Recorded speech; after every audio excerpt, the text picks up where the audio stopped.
Hello, welcome to the Learn English Lab. Today we're embarking on a really fascinating exploration. We're calling it C2 English Vocabulary, Words for Mastery. And this isn't just about, collecting a list of difficult words. It's really about unlocking a whole new level of communication power for you, where every word becomes a kind of precision instrument.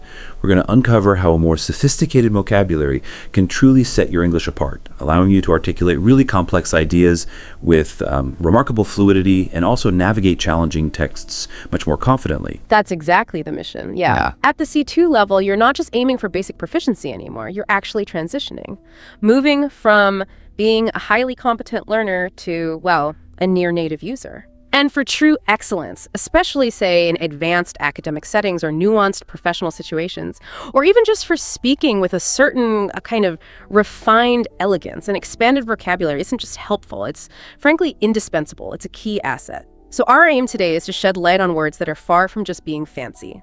Instead, think of them as really potent tools. Tools for clarity, for persuasion, and for expressing those subtle intricacies of thought. They're like the finely calibrated parts in a complex machine, Each one has a specific, powerful function. And that's what makes this so interesting, isn't it? It's about more than just knowing a definition from a dictionary.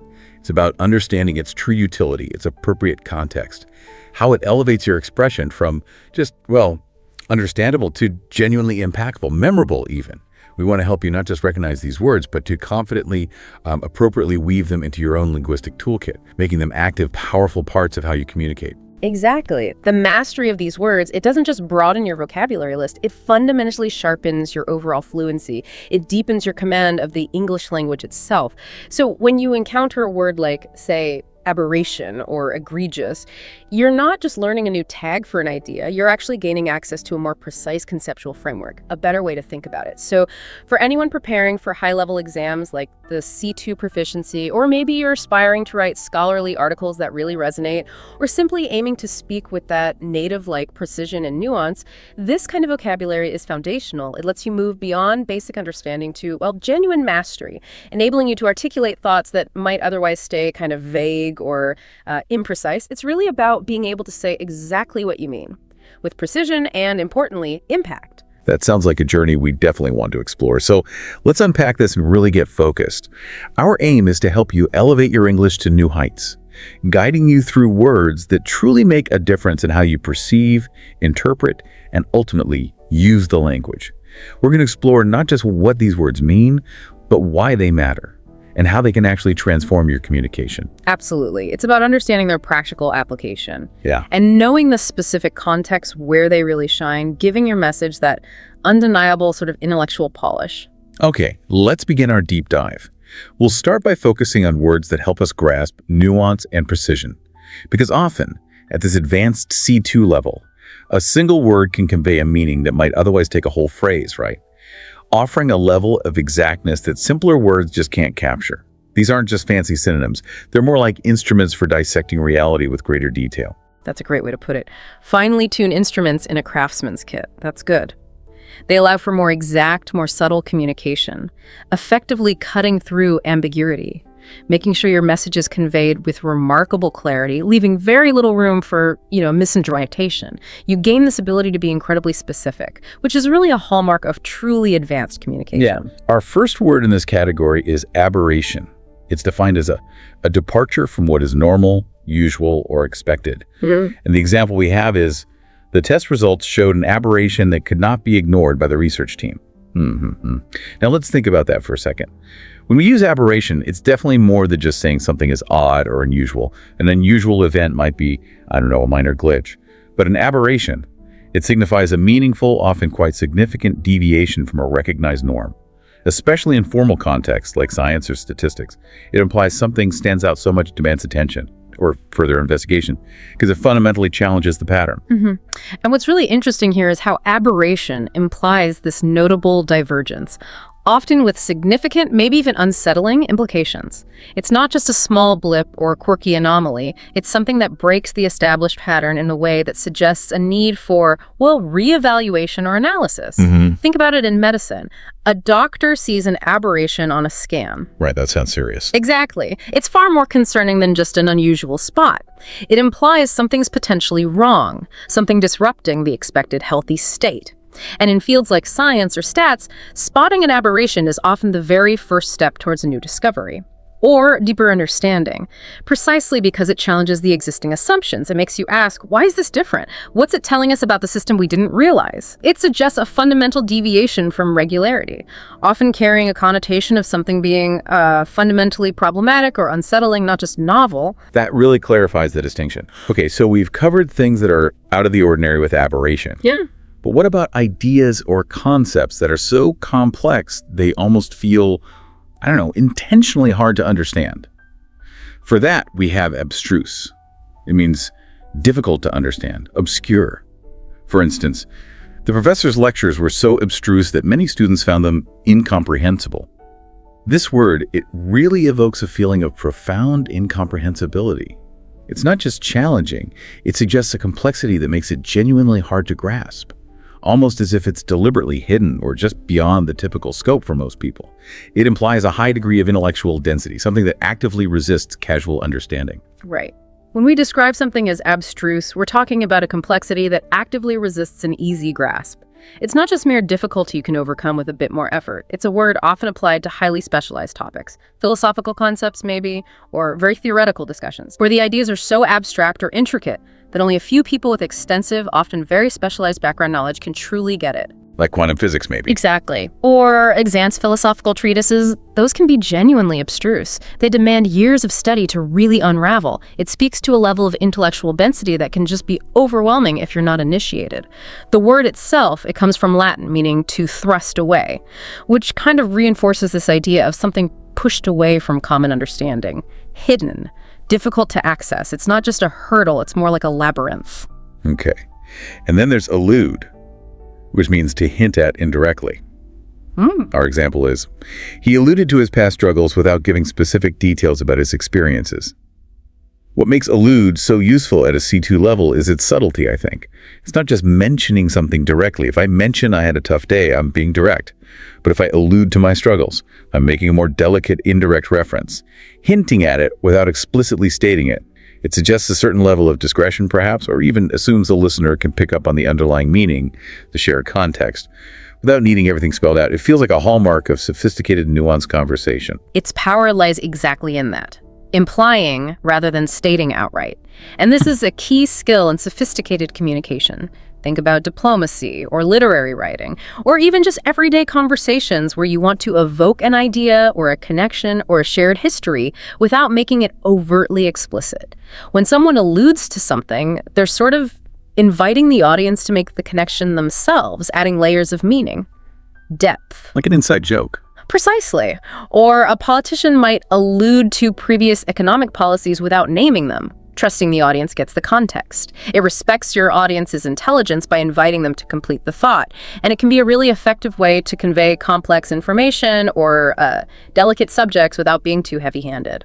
Okay, moving on. Let's shift our focus now to words that paint more vivid pictures. Words describing people's traits, their actions, or how they interact.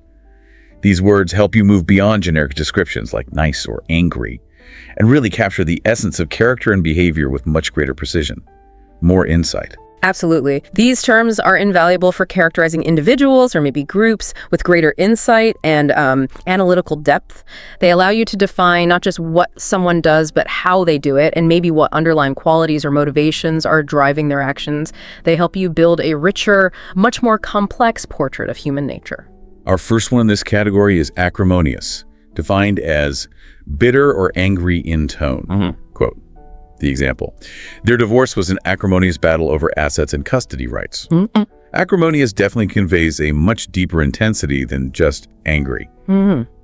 When we talk about something being acrimonious, we're not just describing simple anger. It's more like a sharp-cutting bitterness, often stemming from prolonged conflict or really deep-seated resentment. It describes interactions that are fundamentally unpleasant. They leave a lasting negative impression, like an acrimonious divorce or acrimonious negotiations where the animosity is just palpable, the exchange filled with hostility, harshness. And that raises an important question, doesn't it? How does acrimonious differ from just a simple disagreement or even a loud argument?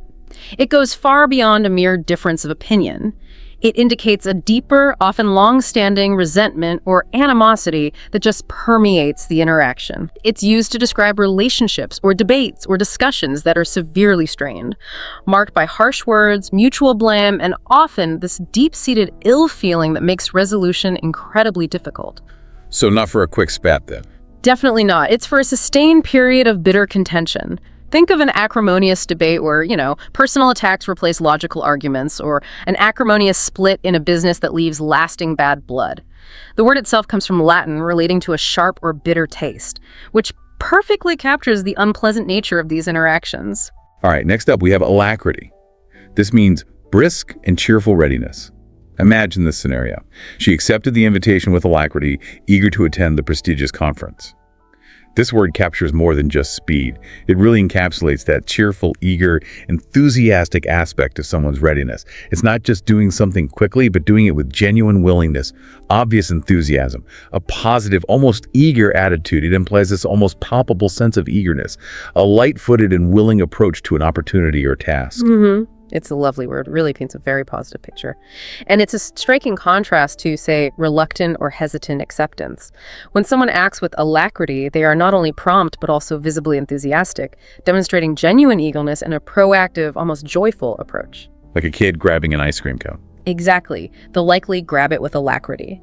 And in a professional context, if an employee takes on a new, challenging project with alacrity, well, it speaks volumes about their motivation, their positive attitude towards the work. It signifies a readiness that isn't just quick, but also deeply willing and full of good cheer. It's a quality admired in many fields, isn't it? From customer service to scientific research, where enthusiasm can really fuel success. Then we have altruistic, meaning selflessly concerned for others. The example is, his altruistic nature led him to work in charities throughout his career. This word really emphasizes a profound depth of selflessness. It describes actions motivated purely by concern for the well-being of others, without any expectation of personal gain or recognition or reward. It's generosity that stems from a deep, innate kindness, a genuine desire to improve others' lives, often involving some personal sacrifice. You wouldn't really call someone altruistic if they donated money just for a tax write-off, would you? No, not typically. It's reserved for actions driven purely by the welfare of others, like risking your life to save a stranger, perhaps, or dedicating your life to humanitarian aid. And this word connects directly to ethical considerations, to profound humanitarian efforts. An altruistic individual or act prioritizes the welfare of others, often at significant personal cost or inconvenience. It represents a high moral standard, reflecting genuine, profound empathy for humanity. And it's often seen as a cornerstone of positive social impact. It's about a motivation that completely transcends self-interest. Consider the dedication of aid workers in disaster zones, or medical professionals who volunteer their time in underserved communities. These are often driven by truly altruistic impulses. It's more than just being generous or kind. It's about a fundamental orientation towards others' well-being as an end in itself, a deep, unselfish commitment to the collective good. Okay, moving on to assiduous, which means showing great care and perseverance. Here's the example. She was assiduous in her studies, never missing a single class or assignment. This word highlights not just diligence, but a remarkable level of dedication and meticulousness. It implies consistent, careful, painstaking effort, where someone is just painstakingly attentive to detail and persistently committed to what they're doing, often over a long time. It suggests a thoroughness born from real dedication.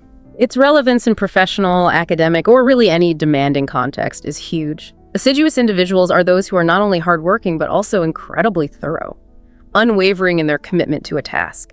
This diligence is key to achieving high standards, reliable outcomes, in any field needing sustained effort and attention to detail. Like research or editing. Perfect examples. An assiduous researcher would painstakingly review every piece of literature, cross-reference all the data, meticulously document their findings. An assiduous editor would pore over every single word, ensuring clarity, grammatical perfection. It's about sustained, careful application of effort, often implying a deep commitment to excellence and a refusal to cut corners. It often goes with terms like work, study, or effort, emphasizing that persistent, careful application. And for our last word in this section, boisterous, meaning noisy, energetic, and cheerful. Picture this. The boisterous crowd cheered their team to victory in the championship game. This word really evokes a lively, unrestrained energy. It's not just loud, it's vibrant, full of spirited enthusiasm, and it often suggests a joyous, uninhibited, and somewhat loud display of energy, often by a group. Think of a lively party or a group of excited kids playing. Yeah, this term is very commonly applied to crowds, or lively gatherings, or even individual behavior that's just exuberant and unrestrained. It captures a sense of joyful uproar, where the energy and noise aren't necessarily negative, but rather a reflection of spirited enthusiasm. Good cheer. It paints a picture of lively, animated scenes, full of life and positive commotion. Imagine a boisterous party where everyone's laughing and talking loudly, or boisterous children at play, full of that uncontained energy. It implies a kind of unbridled exuberance that is both energetic and often quite audible, contributing to a vibrant atmosphere. It's about more than just volume. It's about the spirit behind the noise. Right. Now let's transition to words that help us describe situations, places, or maybe abstract concepts with greater accuracy, more impact. These terms really elevate your descriptive abilities, allowing you to paint more vivid and precise pictures, both in your mind and for your audience. They help us articulate the qualities of environments and situations that might otherwise just remain vague. These words are essential tools, really, for a nuanced articulation of the world around us. They help you define environments, situations, even sensory experiences with heightened precision, making your writing and speech more vivid, more compelling. They move beyond general adjectives to truly pinpoint specific qualities. Our first word here is cacophony, defined as a harsh, discordant mixture of sounds. Think of this. The construction site next door was a cacophony of drilling, hammering, and shouting. This word goes way beyond simple noise. While noise can be anything from a quiet hum to a loud bang, a cacophony emphasizes a jarring, unpleasant, often disorganized quality to the sounds, creating a kind of auditory assault rather than just a loud environment. It's a collision of unpleasant sounds. Indeed. It's specifically used to describe sensory overload or maybe a state of disorder manifested through sound. A cacophony isn't just loud, it's a disharmonious clatter, often irritating or overwhelming. And it can be used metaphorically, too, to describe any disorganized clashing mixture, not just sounds. Oh, like ideas in a meeting. Exactly. You could describe the conflicting opinions in a chaotic meeting as a cacophony of ideas. It implies a lack of harmony, a jumble of elements that create an unpleasant, even grating effect. The root kako means bad or evil, and phony refers to sound, so it perfectly encapsulates the unpleasant nature. Okay. It's the opposite of euphony, pleasant sound. Okay. Next we have deleterious, meaning causing harm or damage. For example, the deleterious effects of smoking are well documented in medical literature. This word implies a significant, often long-term negative impact.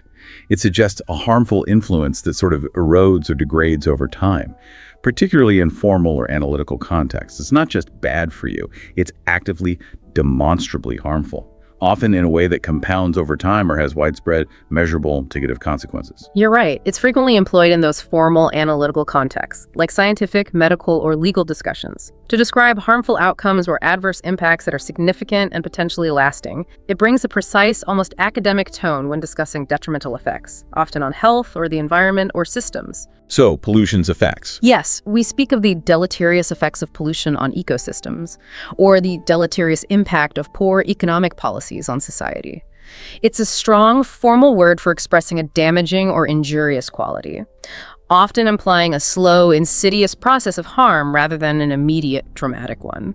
It indicates something that undermines well-being or integrity. Then there's diaphanous, which means light, delicate, and translucent. The example.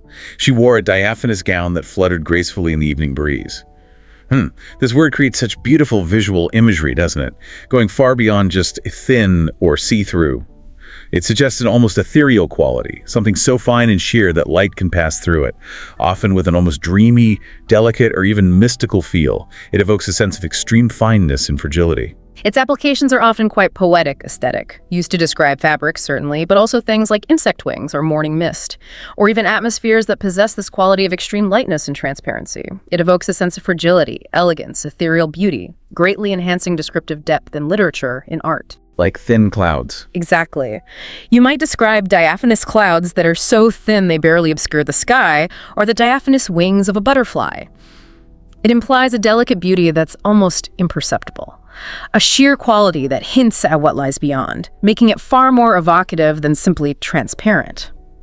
It's a word that invites us to appreciate the subtle and the transient. Okay, now here's where it gets really interesting, I think. Egregious. This word means outstandingly bad, shocking. Consider the example. The company's egregious disregard for safety regulations was alarming to inspectors. Yep. Egregious isn't just bad, it's shockingly, conspicuously bad.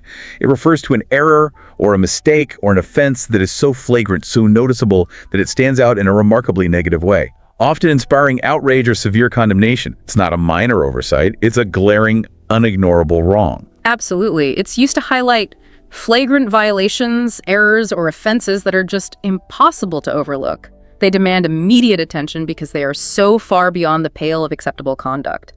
When something is egregious, it's not just a minor misstep, it's a glaring, overt failing, conspicuously wrong, often with serious consequences, eliciting a strong sense of moral or professional outrage. So not for a typo? Definitely not. You wouldn't call a simple typo egregious. It's reserved for actions that cross a significant line, like an egregious abuse of power, or an egregious error in judgment, or maybe an egregious human rights violation. It carries the strong connotation of being shockingly bad, often with an element of culpability or willful negligence. It stands out in a profoundly negative way. All right. Our next set of words helps us articulate things that are complex, unknown, or just hard to grasp. These are terms that are vital for discussing intellectual problems, puzzles, or phenomena that really defy easy explanation, pushing the boundaries of our understanding. Indeed, they are indispensable for any discussion involving intellectual challenges, ambiguities, or situations where understanding is elusive. These words are the perfect fit when you need to convey a sense of mystery or profound difficulty or something that resists straightforward interpretation. They give us the language to grapple with the truly intricate. Our first word here is enigma, defined as a person, thing, or situation that is mysterious or difficult to understand. The example: the disappearance of the plane remains an enigma to investigators worldwide. This word highlights a profound mystery, doesn't it? Something perplexing, still unsolved, teasing the intellect with its inscrutability. It's something that keeps people guessing, an unresolved puzzle that captivates and frustrates in equal measure. It implies a deep, inherent mystery, not just a temporary lack of information. Its application extends to unsolved cases, yes, or historical mysteries, or even characters with inscrutable motivations. An enigma implies a deep inherent mystery, something that defies conventional explanation or easy comprehension, captivating the mind with its elusive nature. Like the Mona Lisa's smile. That's a classic example. For many, it remains an enigma, or a historical event with conflicting evidence that defies a clear explanation. It's distinct from a simple puzzle because it often implies a more profound and enduring mystery, something that might never be fully understood, leaving us in a state of wonder, perhaps, or perplexity. The word carries a sense of captivating mystery, inviting endless speculation. Okay. Next, we have esoteric, meaning intended for or likely to be understood by only a few people with specialized knowledge. For example, the lecture was on an esoteric subject that few could grasp without background knowledge. This word really emphasizes the exclusivity of knowledge, I feel. It implies something that is secret, maybe, or private, or confined to a select group of initiates, making it inaccessible to the general public without specific training or prior understanding. It's about knowledge that requires a key, doesn't it? A special kind of preparation to unlock. This word strongly connects to niche academic fields, highly specialized discussions, or even exclusive cultural practices. When something is esoteric, it suggests a profound depth of knowledge that acts as a barrier to entry, requiring significant background or initiation to comprehend fully. It's often associated with advanced scholarship, specialized disciplines, or even ancient mystical traditions. So not basic math. Right. You wouldn't call basic arithmetic esoteric, but perhaps advanced number theory could be. The interesting thing about esoteric knowledge is that it fosters deep understanding within a specialized community, but its very nature makes it difficult for outsiders to penetrate. It creates a sense of privileged insight for those who possess the requisite knowledge. And finally for this section, conundrum, defined as a confusing and difficult problem or question. Our example is, solving this math problem was a conundrum that took hours to figure out. This word relates directly to intellectual puzzles or dilemmas. It suggests a problem that isn't straightforward, one that requires significant thought, creativity, maybe even a different perspective to unravel. It's a tricky problem, often with an element of a riddle or a paradox about it. This term is distinct from a simple problem, yes. It suggests a deeper, often perplexing challenge that might have multiple layers or no obvious solution. It evokes a sense of intellectual challenge, a puzzle that genuinely tests one's reasoning abilities, often leads to a thoughtful, perhaps prolonged period of deliberation. A conundrum often has a paradoxical quality, where different parts seem to contradict each other, making a straightforward solution elusive. Like balancing the economy and the environment. That's a perfect example. That's a global conundrum. Or consider a moral dilemma where any choice leads to an undesirable outcome. That's a genuine conundrum. It's a word that really captures the essence of a truly naughty intellectual challenge. Okay, let's turn our attention now to words that describe the effect something has, or maybe how it's perceived. These are powerful terms for analyzing cause and effect, influence, or shifts in public perception, helping us articulate how things impact the world around us. These terms are crucial for any precise analysis of processes, outcomes, or the dynamics of influence. They provide the vocabulary to articulate not just what happened, but how it impacted something or how it was received, making your analysis far more penetrating. First up is debunk, meaning to expose the falseness of. Our example, the scientists debunked the myth with solid evidence and rigorous research. This word strongly emphasizes the act of disproving something, particularly a widely held belief, a myth, a misconception, and it's done through applying verifiable evidence, sound reasoning, meticulous investigation. It implies a definitive, conclusive refutation, often leaving no room for doubt. It's about stripping away illusion. Its importance in critical thinking and, well, the pursuit of truth cannot be overstated.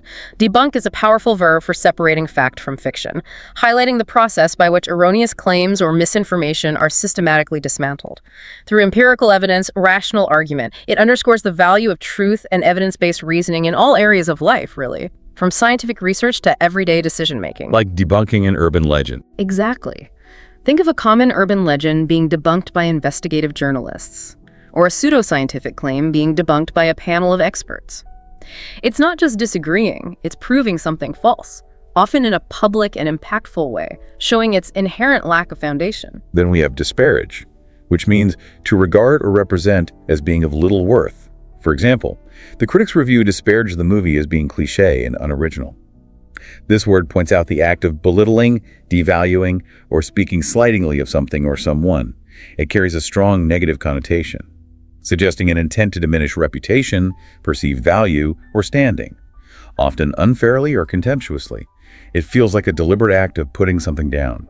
Its use often highlights an intention to undermine or criticize severely, often with a sense of contempt. When something is disparaged, it's not just criticized, it's actively made to seem insignificant, contemptible, unworthy.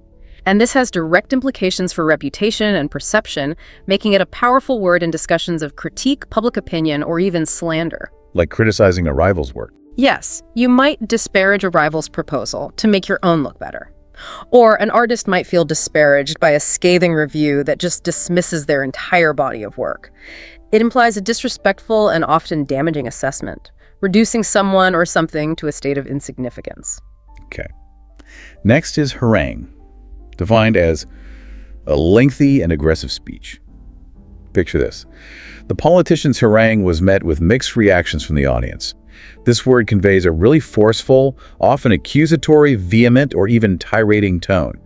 A harangue is not just a long speech. It's typically a passionate, often overbearing lecture or sermon, delivered with considerable fervor. Intended to criticize, persuade aggressively, or maybe just berate an audience, it often leaves little room for disagreement.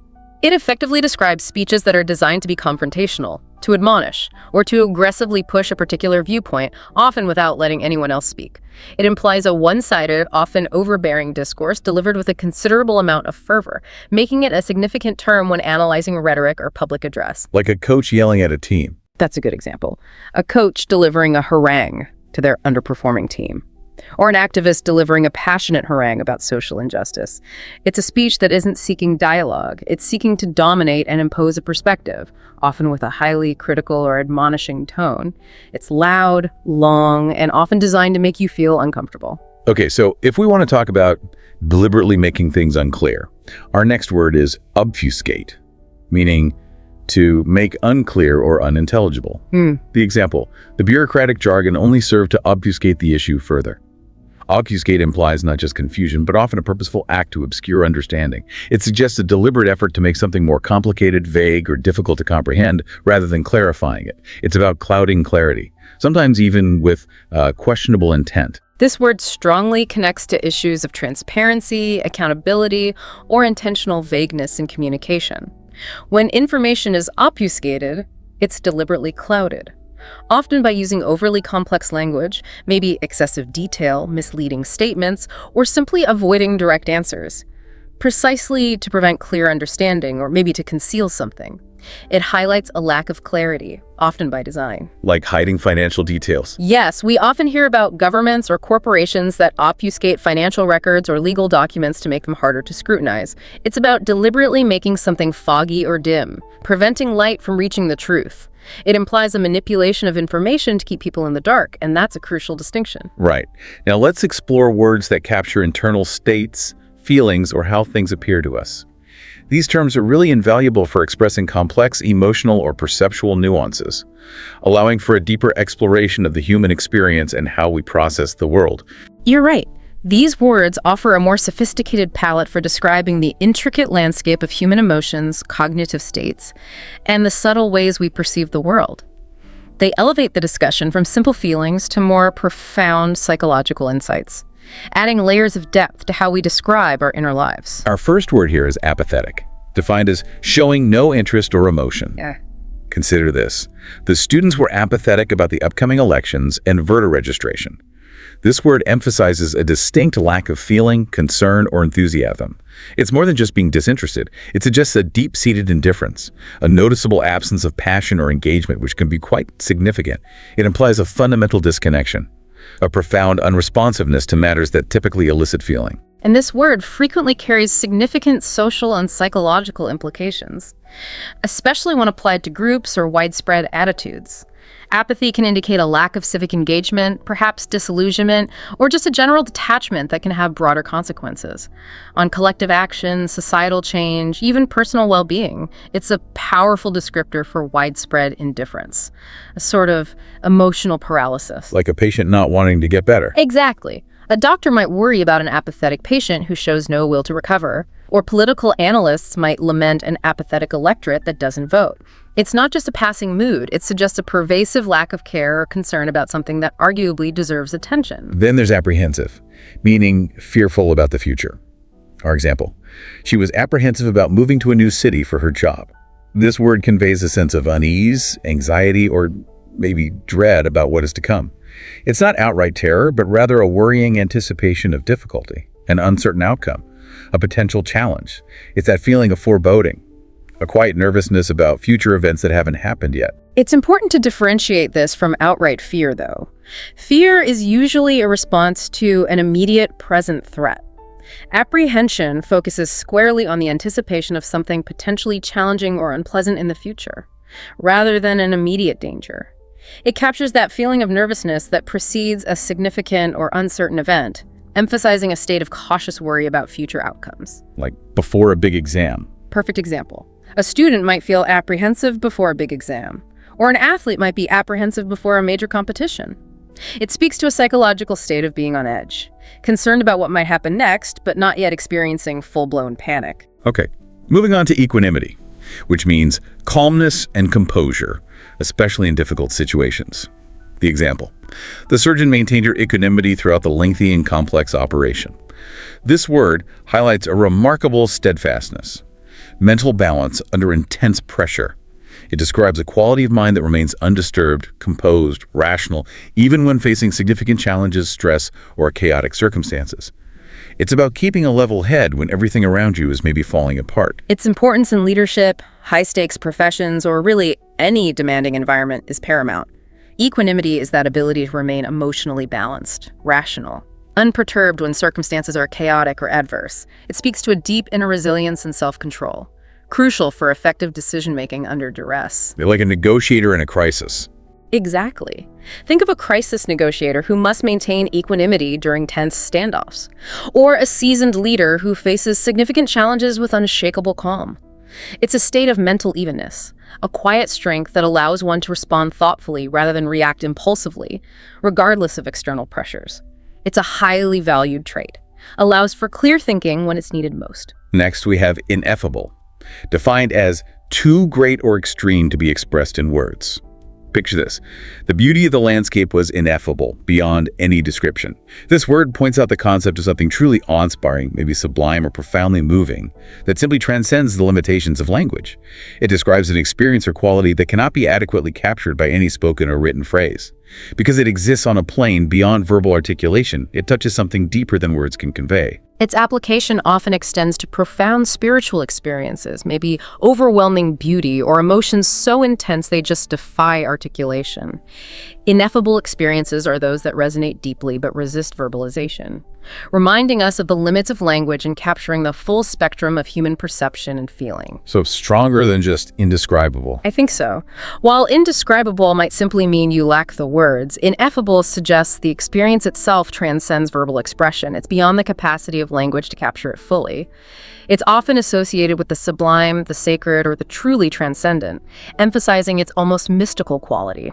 Think of the sudden realization of a profound truth, or the overwhelming feeling of love for a newborn child. These might be described as ineffable. Then there's inscrutable, meaning difficult to understand or interpret. For instance, the politician's motives were inscrutable, and no one knew his true intentions. This word emphasizes the impenetrability of something, suggesting that it's so mysterious, enigmatic, or obscure that its meaning, its true nature, or intentions cannot be deciphered. Despite careful examination, it's a mystery that resists being solved, often applying to expressions, intentions, or complex situations that are deliberately concealed or inherently ambiguous. It's particularly useful when analyzing complex characters, maybe obscure texts, or situations where motives are deliberately hidden or just beyond ordinary comprehension.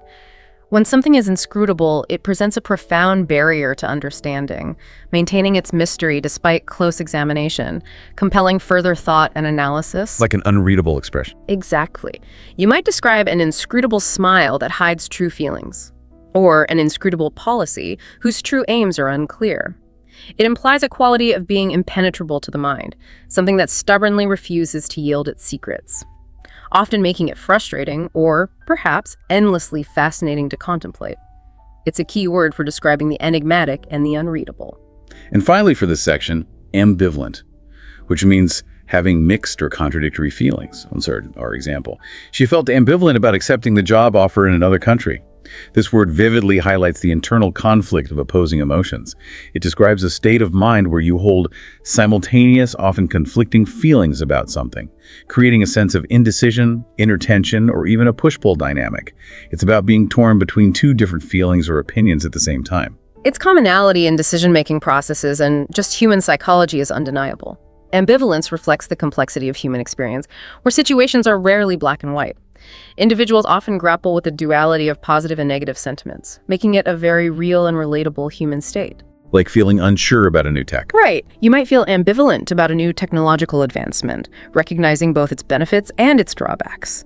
Or you could be ambivalent about leaving your hometown, feeling both excitement for new opportunities and sadness at leaving familiar comforts. It's a word that precisely captures the nuanced, often contradictory nature of human emotion and thought, especially when faced with complex choices or situations. Okay, let's introduce words that help us quantify, describe presence, or relate to time in more sophisticated ways.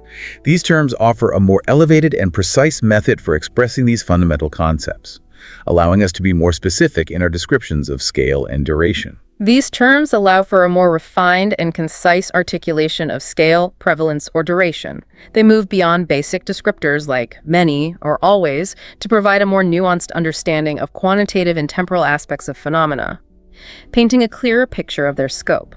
Our first word here is myriad, defined as a countless or extremely large number.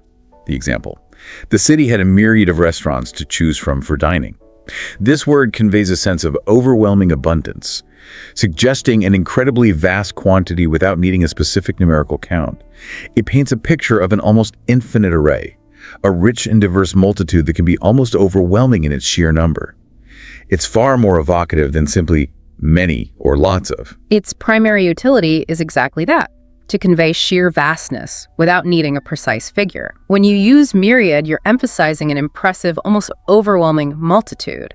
which is particularly effective in descriptive contexts where the exact number is less important than the impression of immensity and diversity. Like stars in the sky. Perfect. You might refer to the myriad stars in the night sky, or the myriad challenges facing modern society. It implies a countless variety, making it a powerful tool for conveying the richness and complexity of a large collection. It adds a nice, almost poetic touch to describing abundance. Okay. Next up, we have ubiquitous, meaning present or found everywhere. For instance, smartphones are ubiquitous in modern society and daily life.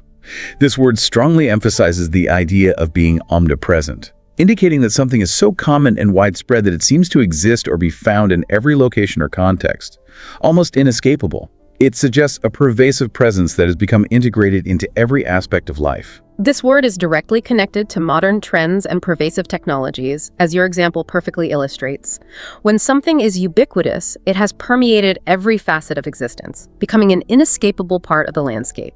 It signifies a level of diffusion where something is truly everywhere, a sign of widespread integration and commonality. Like plastic waste, sadly. Unfortunately, yes. Think of plastic waste in the oceans, which has become ubiquitous, or the internet, which is now a ubiquitous tool for information and communication. It's a word that captures the essence of something being so thoroughly diffused that it is seemingly everywhere, a defining feature of a particular environment or era. And our last word in this group is ephemeral, which means lasting for a very short time. The example, the beauty of cherry blossoms is ephemeral and only lasts for a few days. This word highlights the fleeting nature of something.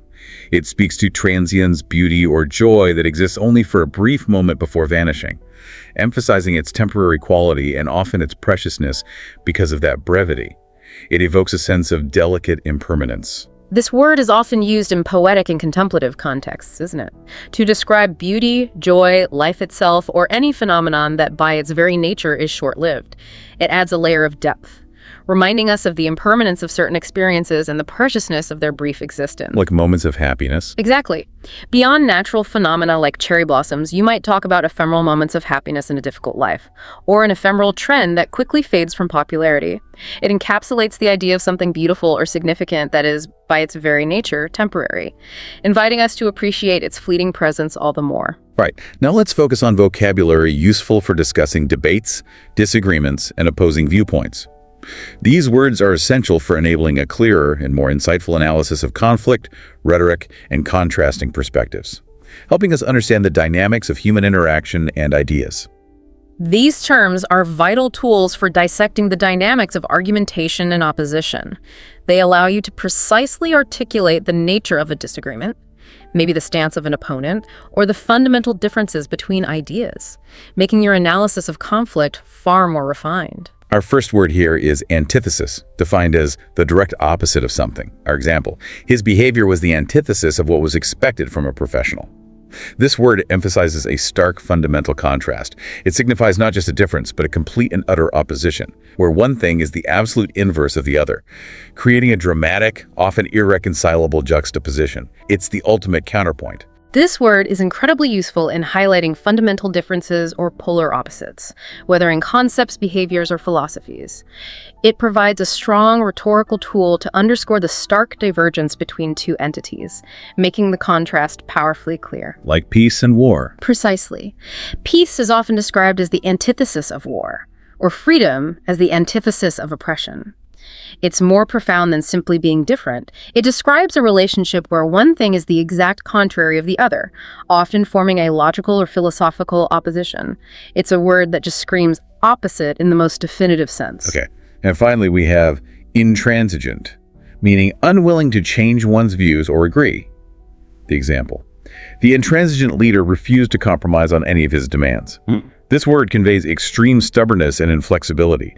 It describes someone who is absolutely unwilling to budge from their position, no matter the arguments, persuasion, or circumstances, making compromise virtually impossible. It suggests an unshakable, unyielding stance, often to the point of being unreasonable. This word strongly connects to political deadlocks, maybe unyielding negotiation positions, or any situation where there is an absolute refusal to concede or alter one's stance. It signifies an unshakable adherence to a viewpoint. often implying a resistance to reason or persuasion. So making negotiations impossible. Often, yes. An intransigent negotiating party makes resolution nearly impossible. An intransigent ideology resists any modification or adaptation. It's a strong word for describing someone or something that is stubbornly rigid, unwilling to bend, committed to their position regardless of external pressures or logical counterarguments. It speaks to an unmovable quality, a firm refusal to yield. Wow. Okay. You've certainly taken a significant step toward becoming a more masterful English speaker and writer just by engaging with these words today.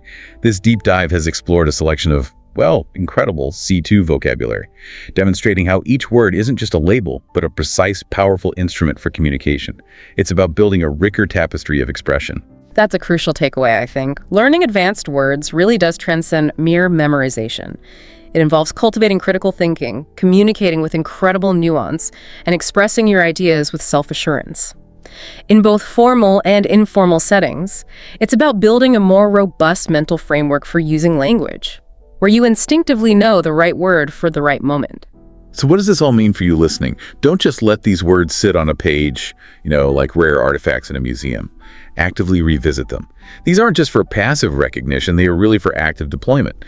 Think of them as tools. Tools to be wielded, not just admired from afar. Precisely. I strongly encourage you to incorporate these words into your own language use. Try them out in essays, perhaps. Weave them into conversations. Actively look for them when you're reading news articles or academic texts. The more you interact with this vocabulary by reading, listening, writing, and speaking, the more naturally it will become a part of your own expression, effortlessly flowing into your thoughts and communication. Don't be afraid to experiment with them, because true mastery really comes from active engagement. And remember, language mastery isn't solely about understanding difficult words. It's about using them with elegance, with purpose, choosing the right word for the right moment to convey precisely what you mean, adding layers of precision and impact to your message. It's about shaping your thoughts with the finest linguistic tools available. Keep practicing, stay curious, and never stop exploring the vast, fascinating world of English. You're already well on your way to true proficiency, and every new word you master opens up new avenues for thought and expression, transforming how you understand and interact with the world around you. We really hope this deep dive has been illuminating for you. If you found this helpful, please do like, share, and subscribe to this YouTube channel to continue your language journey with us.